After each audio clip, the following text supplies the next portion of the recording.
Assalamualaikum warahmatullahi wabarakatuh. Di sini kami akan mempresentasikan materi tentang uji asumsi klasik dengan saya sendiri, Nur Arlifa Wulandari, dengan NIM 24416261201348 dari kelas MN 24G, dan teman saya Andini Siti Nuraini dengan NIM 24416261201256. Saya Dwi Artika Nalasari dari kelas MN24G dengan NIM 24416261201271.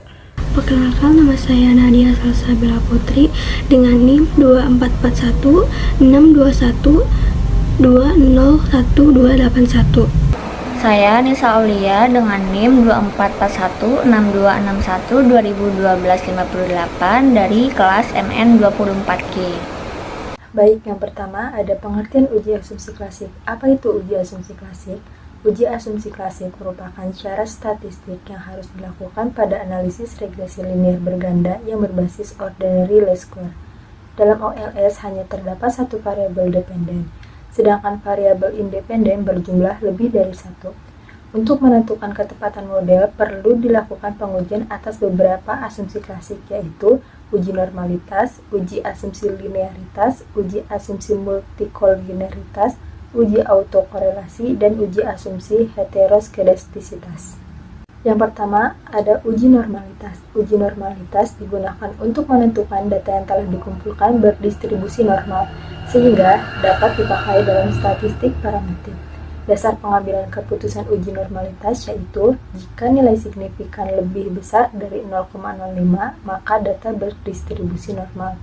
Tetapi jika nilai signifikan kurang dari 0,05, maka data tidak berdistribusi normal. Uji linearitas bertujuan untuk mengetahui apakah dua variabel mempunyai hubungan yang linear secara signifikan atau tidak. A. Jika nilai sig lebih besar daripada 0,05, maka ada hubungan yang linear secara signifikan antara variabel x dan variabel y. B. Jika nilai sig lebih kecil daripada 0,05, maka tidak ada hubungan yang linear secara signifikan antara variabel x dan variabel y. Uji multikoliniaritas. Uji multikoliniaritas bertujuan untuk menguji apakah model regresi ini ditemukan adanya kolerasi, hubungan kuat antar variabel bebas atau variabel independen. Hal tersebut dapat diukur melalui nilai VIV atau tolerance jika nilai VIV lebih besar 10 atau tolerance lebih kecil 0,1, maka terjadi kolinearitas dalam permodelan. Model regresi yang baik adalah tidak terjadi gejala multikolinearitas. Uji autokorelasi bertujuan untuk menguji apakah dalam suatu model regresi linear ada korelasi antara kesalahan pengganggu pada periode T dengan kesalahan pada periode T1 sebelumnya. Jika terjadi korelasi, maka dinamakan ada problem autokorelasi. Metode uji Durbin-Watson. A. Nilai DW sama dengan 2, artinya tidak ada autokorelasi. B. Nilai DW lebih kecil dari 2, artinya autokorelasi positif. C. Nilai DW lebih besar dari 2, artinya autokorelasi negatif. Bandingkan dengan nilai tabel DL dan DU untuk kesimpulan akurat. Uji heteroskedastisitas adalah uji yang menilai apakah ada ketidaksamaan varian dari residual untuk semua pengamatan pada model regresi linear. Untuk mengetahui ada atau tidaknya heteroskedastisitas dalam sebuah data dapat dilakukan dengan menggunakan grafik scatterplot pada output SPSS, uji Geiger, uji Fark, dan uji Weight. Regresi yang baik adalah tidak terjadinya heteroskedastisitas. Berikut ini adalah tabel data yang sudah kelompok kami kumpulkan dengan jumlah 30 responden, yaitu pengaruh pertumbuhan berat badan dan tinggi badan pada remaja usia 15-20 tahun dengan variabel X1 itu berat badan, variabel X2 itu tinggi badan, dan variabelnya itu adalah usia.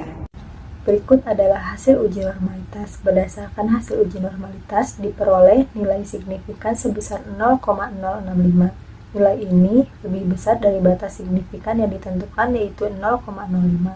Sehingga dapat disimpulkan bahwa data residual yang diuji berdistribusi normal. Dengan demikian, asumsi normalitas terpenuhi dan data dapat digunakan untuk analisis statistik lanjutan yang mensyaratkan distribusi normal, seperti regresi linear atau uji parametrik lainnya. Selanjutnya, hasil uji linearitas. Yang pertama, hasil uji berat badan, dan yang kedua, hasil uji tinggi badan.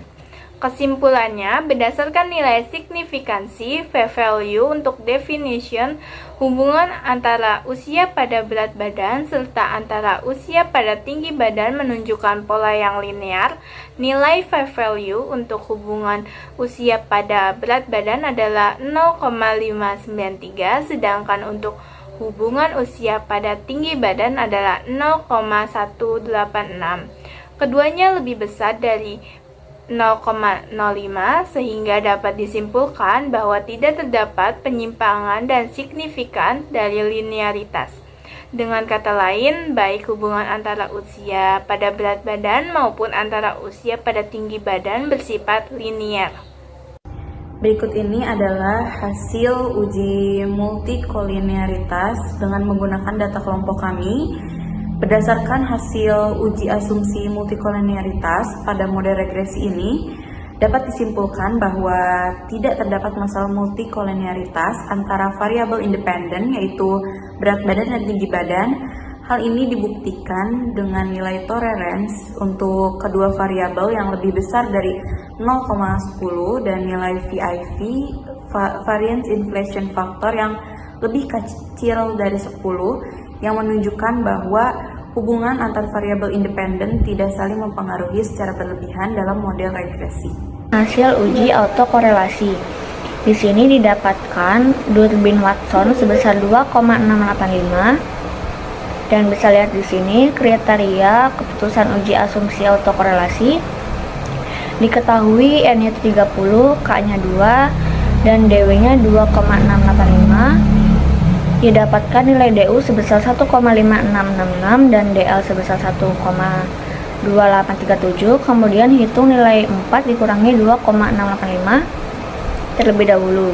Jadi 4 kurang 2,685 sebesar 1,315. Dapat disimpulkan berdasarkan hasil uji autokorelasi, nilai Durbin Watson atau DW sebesar 2,685 lebih besar dari nilai batas atas atau DU sebesar 1,5666, sehingga dapat disimpulkan bahwa tidak terdapat autokorelasi positif.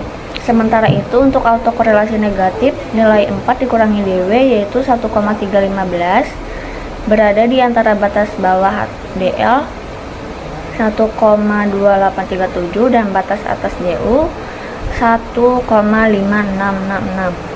Dengan demikian, pengujian terhadap autokorelasi negatif bersifat tidak meyakinkan atau tidak dapat disimpulkan secara pasti. Hasil uji heteroskedastisitas untuk variabel berat badan, nilai signifikansi p-value sebesar 0,945 yang lebih besar dari 0,05, menunjukkan bahwa tidak terjadi heteroskedastisitas.